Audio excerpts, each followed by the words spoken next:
What's up, guys? The Faruqi Bros here, back with another podcast. And today we're going to be talking about some of the biggest movies releasing this weekend into the Thanksgiving weekend, as well as all the behind the scenes drama with Warner Brothers Discovery finally about to be sold to at least one of three companies. So we'll get right into those details as well. And then finally, we'll be doing a formal recap of some of the movies you saw at Film Festival, especially Toronto Film Festival earlier in the year. So let's get right into it. The first movie we want to talk about is Wicked for Good. Now, Wicked for Good is the sequel to Wicked that released last year. It's part two of the overall Broadway play that came out 20 years ago now. And basically, the hype is real for this movie. On the box office, it's expected to make over 200 million this weekend.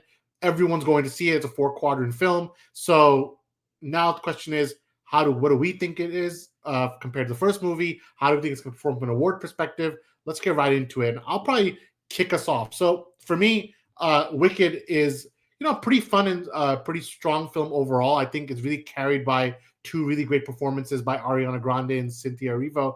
And when it comes to the actual songs from the Broadway play, I think they did a great job adapting those songs. So the question is, how is it compared to the first film? And from my opinion, it's quite a bit of a dip from the first movie. Not a huge dip, but a dip. And that's funny when you say that because these movies were shot at the same time. So it's not like they had multiple months in between of shooting and something changed. But there is a difference in script quality between what was in part one and what was in part two. And part of it is just the nature of the bit of how the movie works, since the actual Broadway play is about 2 hours and 30 minutes. And these two movies, when you combine them, it's above 5 hours. So you have to really stretch the material. And some of that comes down to adding new songs. There's 2 new songs that are in this part two that were never in the play. I can tell you guys those songs are. It's Cynthia Erivo's solo song where she says "No Place Like Home," and then there's the Ariana Grande song about popping the bubble and that she does in somewhere in the third act. Those are 2 original songs. In my opinion, they're actually 2 of the worst songs in this film, and that kind of brings down the point. For me, whenever this film stays true to the play, whether it's the play's dialogue, whether it's the play's pacing, whether it's the play's overall narrative structure, I feel like it continues to be, a great fun musical, and the reason why people love seeing it. I feel like every time director John Chu kind of adds and colors outside of the lines and kind of gets more silly with the material, that's when it dips a little bit. From a performance perspective, I think where part one was Cynthia Erivo's movie, this movie very much is Ariana Grande's movie. I think her character is by far the lead, and she's definitely doing the majority of the acting this time around. Do I think that this movie is going to win much awards? I don't think so. I think the first movie was nominated for about 4 Oscars, and it won 2 of them, like for costume and something else. But performance wise, I don't think any of them won the Oscar. So, but they were nominated this time around. I expect maybe a nomination, maybe not, but let's see. Overall, I gave it 3.5 out of 5. It's nothing too special. It didn't crack my top 10, but it is an enjoyable time. And I think fans of the Broadway show continue to like it. I think fans of Wizard of Oz will like it. But it's, John Chu, I said this last year in my first review, he has hiccups as a director. He has some problems as a director, and I think it does show, especially when you spend an extra 2 hours with him in the same material. So, but overall, still 3.5 out of 5 and a pretty good time overall. So, Ziad, I'm going to pass it to you. What did you think about Wicked? I pretty much agree with all of the points you made. I think it's weird because, like you said, they're shot at the same time between the first and the second.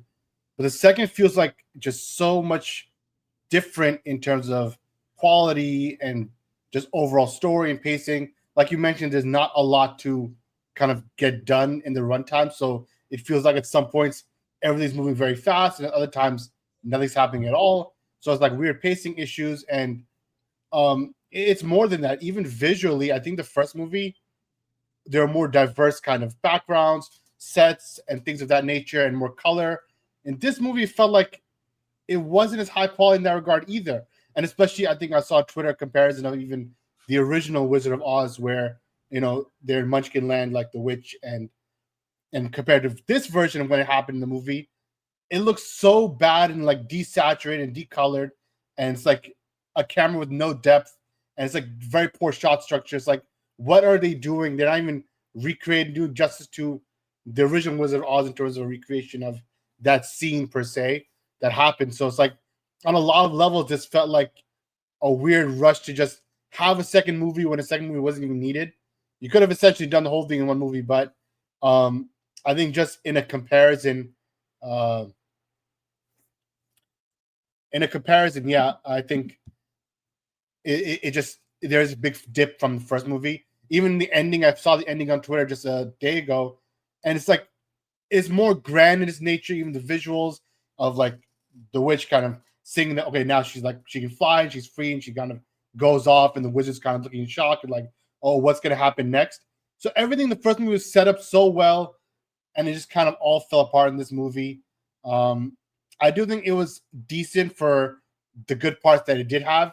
I think when it was focused on Elphaba or the wizard or kind of their whole thing together, it was actually decent. But like Shra said, this was more focused on Glinda and her character and kind of her arc, quote unquote. But she just as a character is not that great of a character. And it's not Ariana Grande's fault. It's just the way they wrote this character. It's like she just seems like an entitled character the whole movie, even in this movie where she's supposed to have like some sort of eternal growth.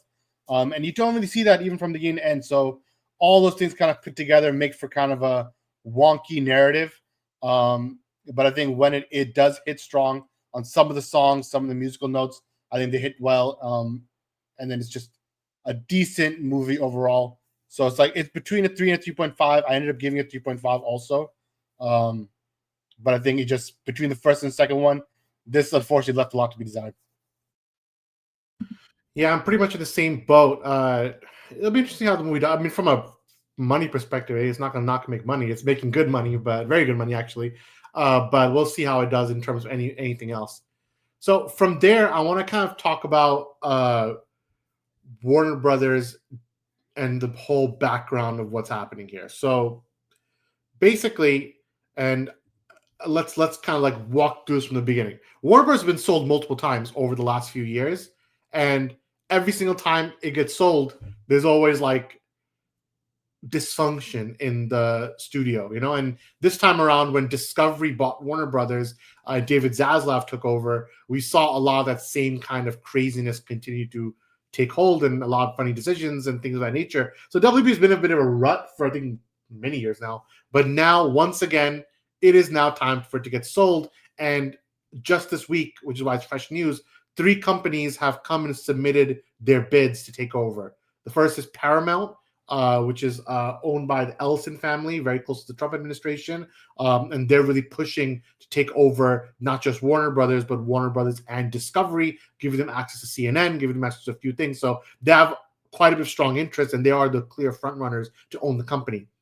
The second company that's interested is Comcast Universal, NBC Universal. They've recently already merged between Comcast and Universal just a couple of years ago. Now they're continuing to consolidate. They're aiming for Warner Brothers, but they just want the Warner Brothers IP. So they're interested in DC, they're interested in Harry Potter, they're interested in Game of Thrones, but they're not that interested in the TV side of things, in TNT, Turner, TBS. They're not interested in that. They just want the IPs. And then finally, you have Netflix, a bit of a dark horse in this race, who is aiming to just go get, just like Universal, they want the IPs. They want DC, they want Harry Potter, they want to bolster their library. So, and all of them want to combine streaming platforms. So if Universal takes it, they want to combine Peacock with HBO Max. If Netflix takes it, expect them to absorb HBO Max, so on and so forth. So from a capitalism perspective, I mean, it's just a lot of consolidation is not good for business. It's not good for the consumer. So I think no matter who wins, the consumer in a sense is going to lose. But I did want to get all of our opinions that, hey, if you could choose one, like if it was your choice to choose one of these companies to take over, and what would you choose? And that's kind of the main discussion. Like, who would you choose if you could choose someone? And we can get more into the back of what's going on behind the scenes, but let's start with that. Like, who would you choose? So, Zion, I'm going to start with you. Like, I'll get my opinion last in this one. Let's say you were David Zaslav. Doesn't matter about the money too much. You could choose any of these companies to sell the Warner Brothers to. Who do you trust with mining the mint? There's really one clear-cut winner, and that is Universal Comcast for sure. And it's not even close. You look at the comparison. If Warner Brothers properties goes to Netflix, they're effectively dead.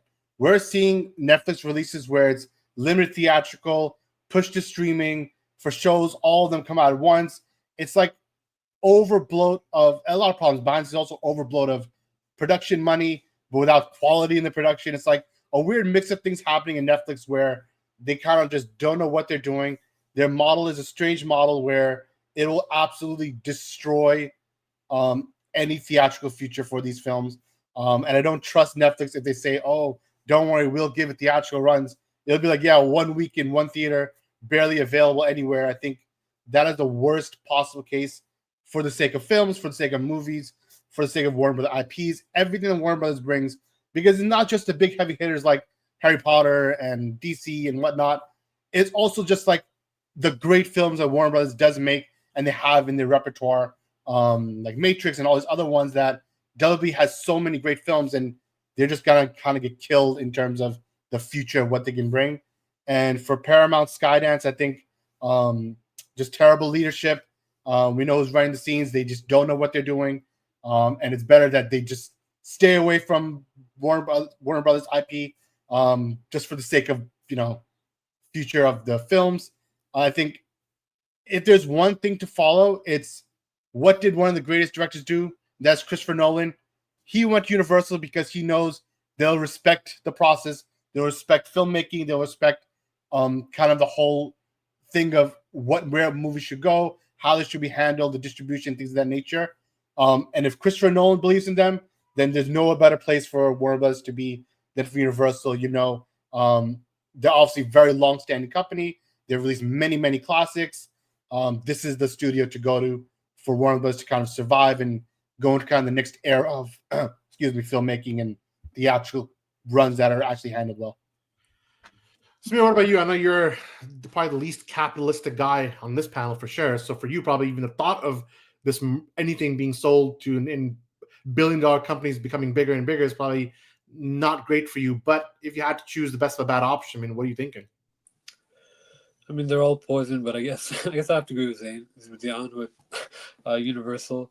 I think they should stay away from Netflix the most. I think that's kind of the worst option. Even when good directors sign deals with Netflix, it's like somehow it's still like a hit or miss, and they end up making a bad movie. I feel like it's some sort of Netflix curse, and they're like straight to streaming model or whatever, or limited theatrical release. I feel like that's just a bad model, and the IPs would go to waste. So I think Universal would probably be the best option. Yeah, and we're talking about Netflix, and this is a movie we'll talk about in a minute more. But when you think about Knives Out franchise, like that movie is a Netflix exclusive. It always has been. But imagine an alternate world where it was like a actual theatrical movie that people came to see. I feel like people would have treated it more as an event film. I'm not saying it would have made $1 billion, but it would have been a pretty big thing. And this latest movie, Wake Up Dead Man, it's like hard to even find. Like if you're not, or even I'll give you a better example than that. I should have thought about it. Frankenstein from Guillermo del Toro, which I'll also be talking about soon after this topic.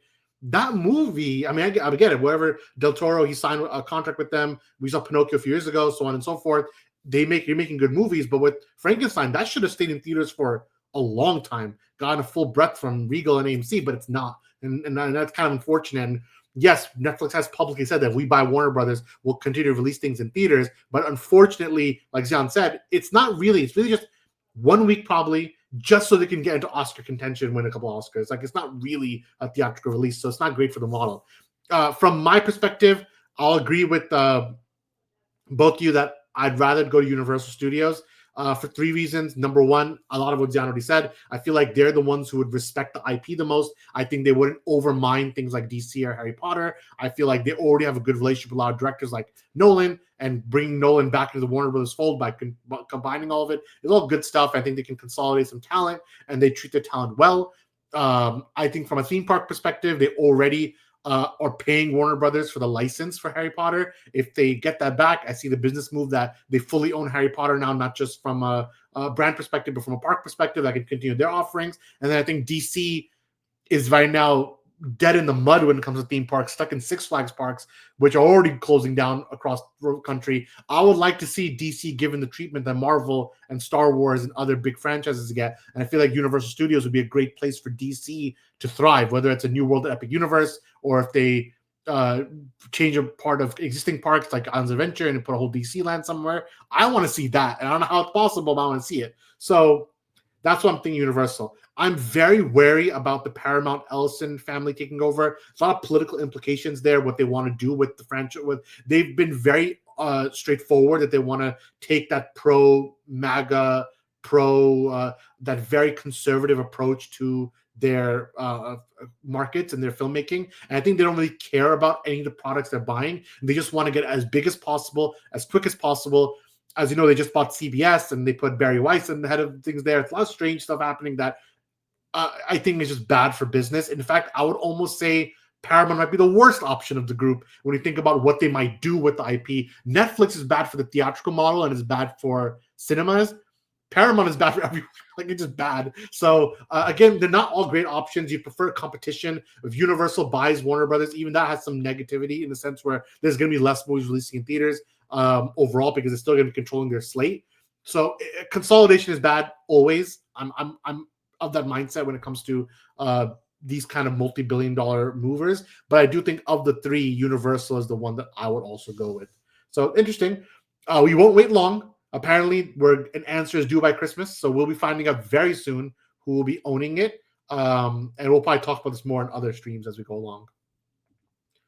All right, so from there, we teased a couple of Netflix movies, so I think we'll just start with them. There's a couple of reviews I want to get to. I know Zayan reviewed Frankenstein, Guillermo del Toro's Frankenstein a couple of weeks ago, maybe not even last week.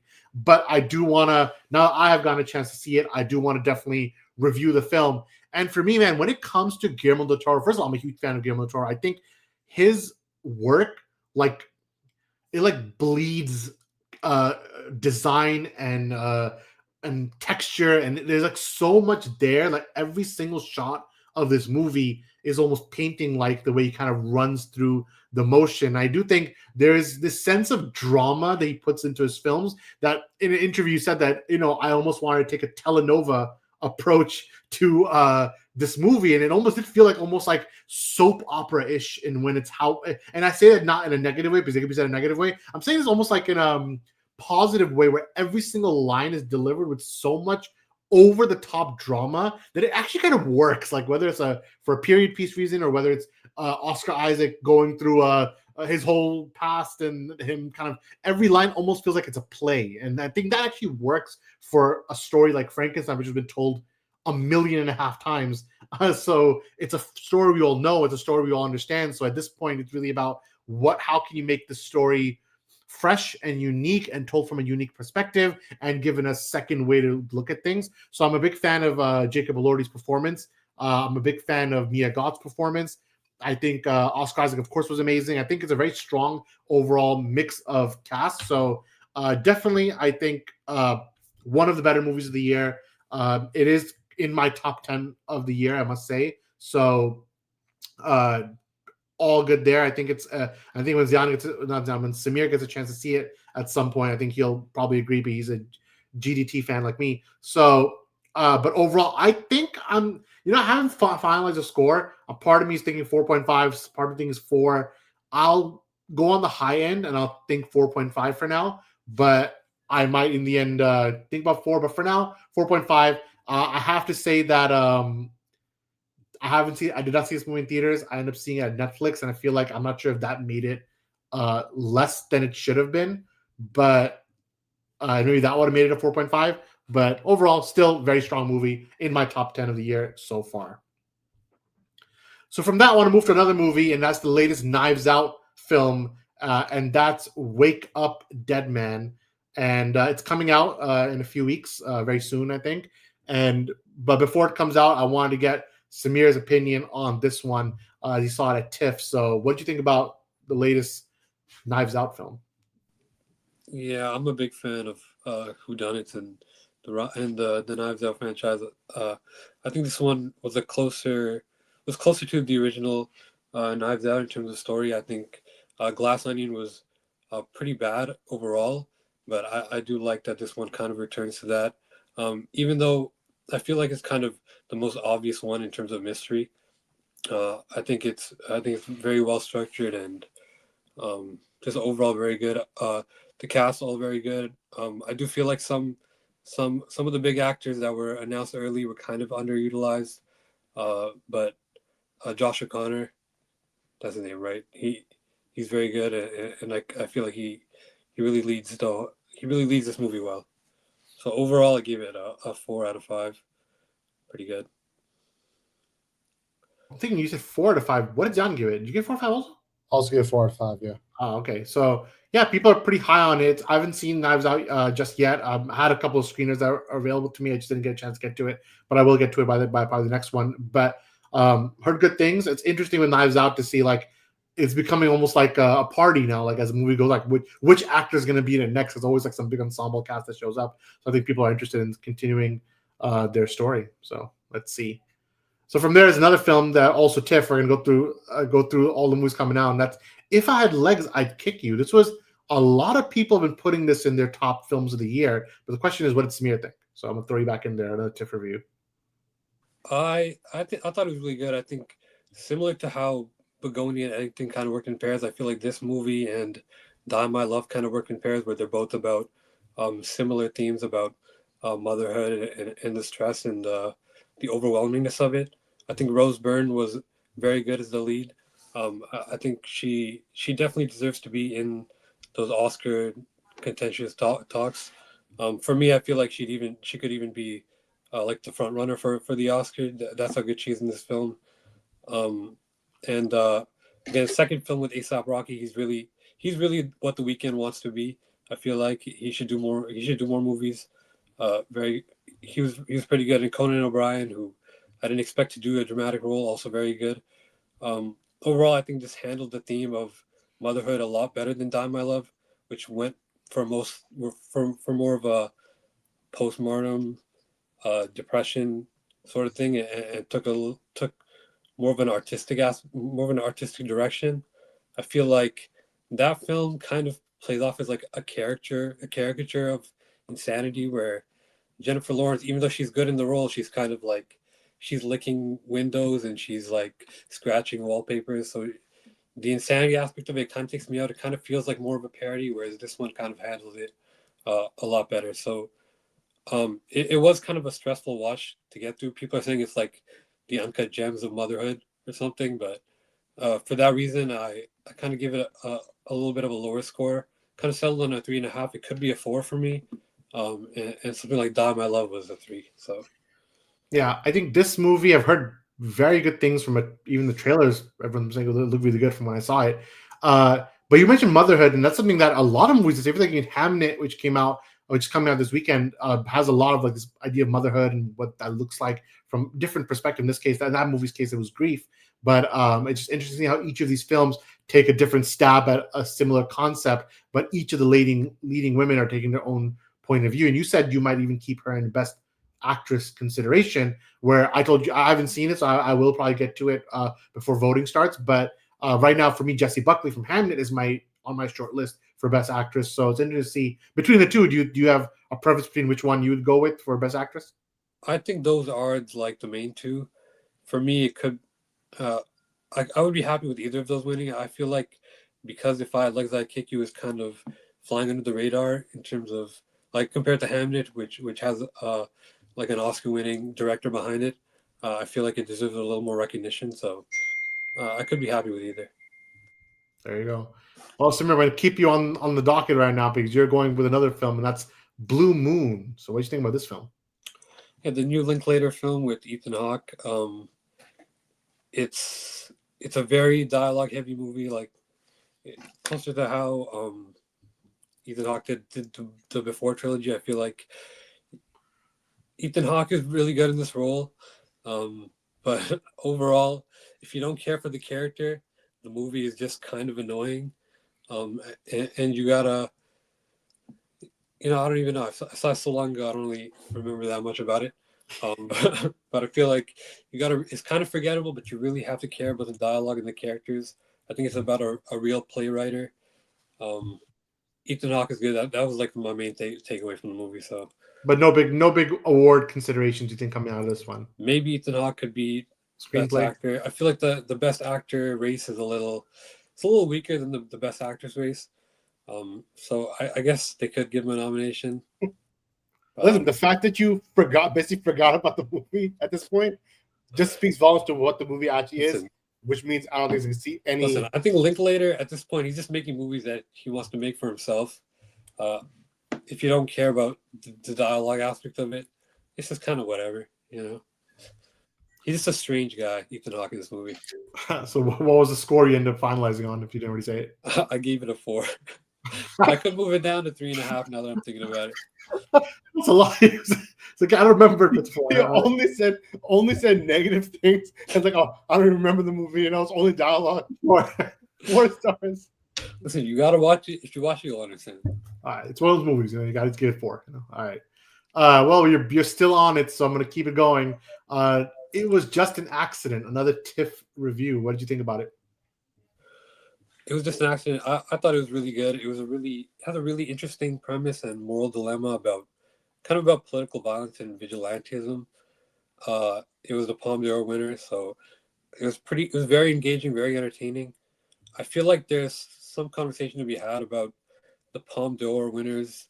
I feel like there's some sort of it gets a little bit of a kick from like the white liberal agenda, where any movie out of Iran that kind of makes any allusion to the regime being bad kind of gets that kick, and I feel like that's kind of why I won the Palme d'Or.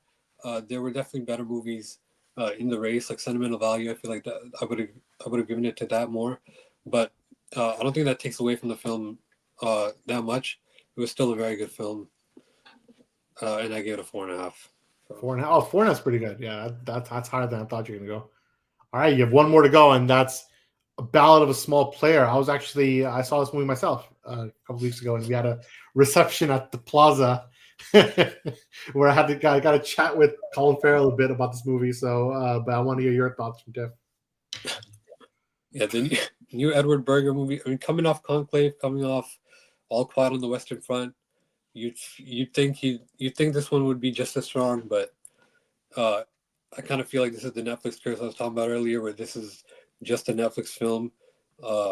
Even though Colin Farrell is pretty good in it, it's a movie about self-destruction and gambling. It's very shallow, very just substance, or very no substance, just style. But I don't think it's as bad as people are saying. It's pretty entertaining.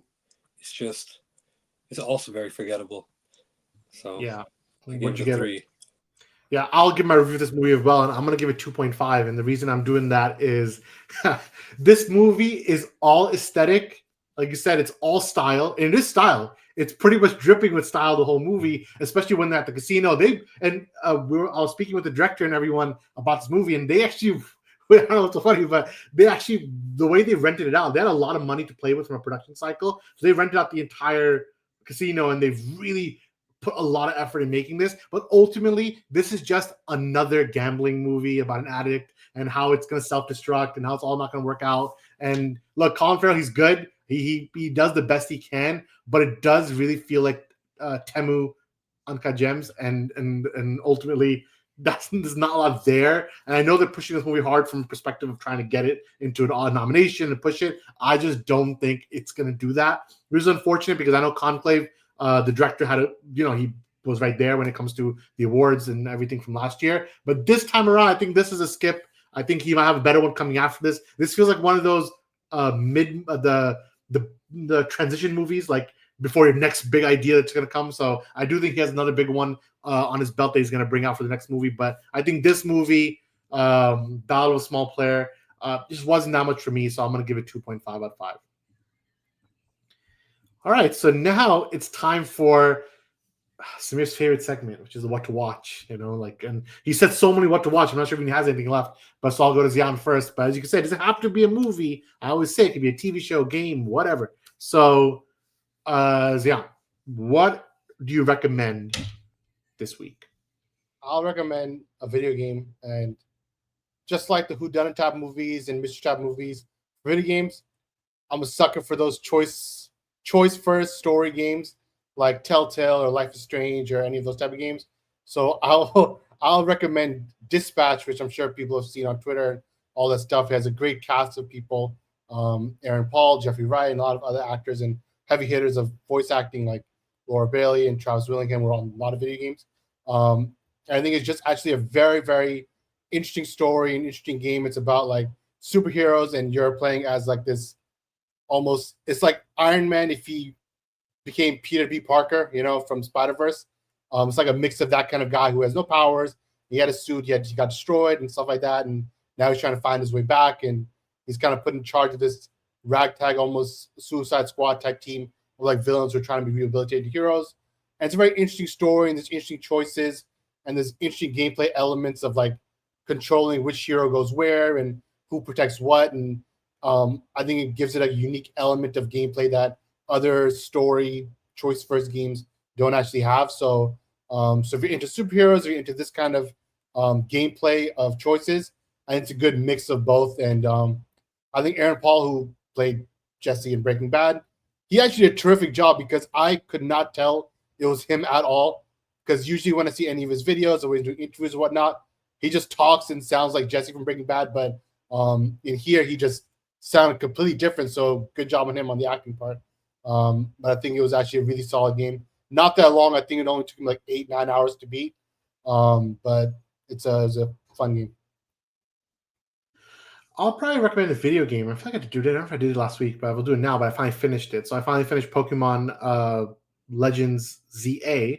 And I've said before the game came out that I'm a big fan of the Legend series. I love Legend Arceus. I feel like it's a series that breaks the mold for Pokemon, and it's a mold that hasn't been broken for 20 years. So anytime someone's doing something fresh and different and something new with that franchise, I'm always for that. And after finishing the game, I think I really had a great time with it. It's always fun to have that yearly Pokemon fix. I don't know if you guys all have that with me. Like, you got to get one in once a year, and it was fun to get this one done. So let's see. I mean, I'm just gonna do the side missions and end the game, but I do recommend it. And it was my first ever full Switch 2 experience, so I think I do really like that platform. And in that, I'll plug our FRQ channel, which we have stuff going up every once in a while. And FRQ on TikTok, Zion just did a unboxing for one of his new editions. So I'll tease it right there, so you guys can check out that channel and check it out. But that's FRQ on TikTok. So all right, so last one, Samir. Do you have anything that you can recommend that's not part of your TIFF run?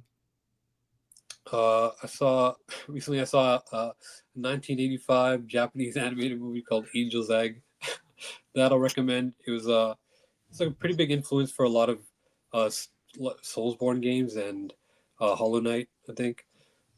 So it's pretty slow for 70 minutes of runtime. Not a lot happens, but the atmosphere is really nice and the music is really nice. But still trying to figure out what it's about. It's really good. The director who also made Ghost in the Shell. I read a review that said even he doesn't know what it's about, so it's kind of hard to digest, but pretty high on it right now. Gave it a 4.5, even though still trying to figure it out, but that I recommend. Maybe there's a good 2-hour YouTube video recapping it and discussing it. Maybe. All right. Well, that's pretty much it. Enjoy your Thanksgiving weekend coming up. We have a little turkey sitting in the corner of our screen today. Maybe that's like a version of Umar, but we'll see. So what do you guys think about Wicked? And what do you think about all this Warner Brothers Discovery stuff? We'll definitely get into it as we go along. And definitely join the debate from myself, from Zayan, and from Samir. We're the Faruqi Bros, and we'll see you at the next podcast. Peace out.